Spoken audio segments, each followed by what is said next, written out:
Toute écriture est inspirée de Dieu. Mais qu'est-ce que ça peut bien dire? Quand la Bible parle d'inspiration, ce n'est pas au sens où on parle d'un artiste ou d'un musicien inspiré par l'émotion ou le talent. Non. Ici, c'est un mot grec, théopneustos, qui signifie soufflé par Dieu. La Bible est littéralement portée par le souffle de Dieu. C'est pour ça qu'on dit qu'elle est la parole de Dieu.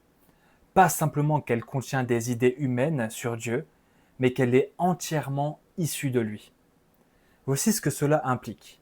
Premièrement, la Bible est la parole de Dieu, pas juste inspirée au sens large, mais divinement révélée dans son essence.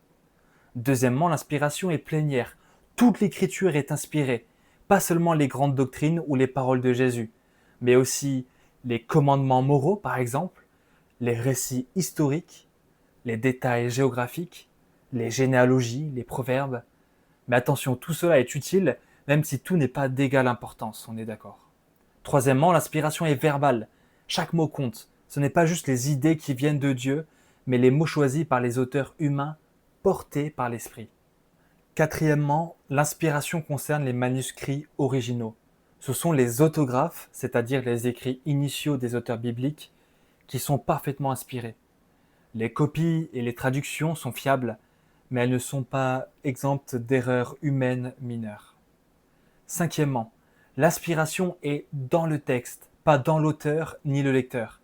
Ce n'est pas Paul ou Pierre qui sont inspirés comme des poètes, c'est le contenu qui est divinement soufflé. Et ce n'est pas notre lecture qui rend la Bible inspirée, mais elle l'est objectivement, qu'on y croit ou non. Voilà pourquoi la Bible a autorité dans la vie chrétienne. Ce n'est pas un livre parmi d'autres, c'est la voix même de Dieu. Et si Dieu parle, la seule bonne réponse, c'est d'écouter.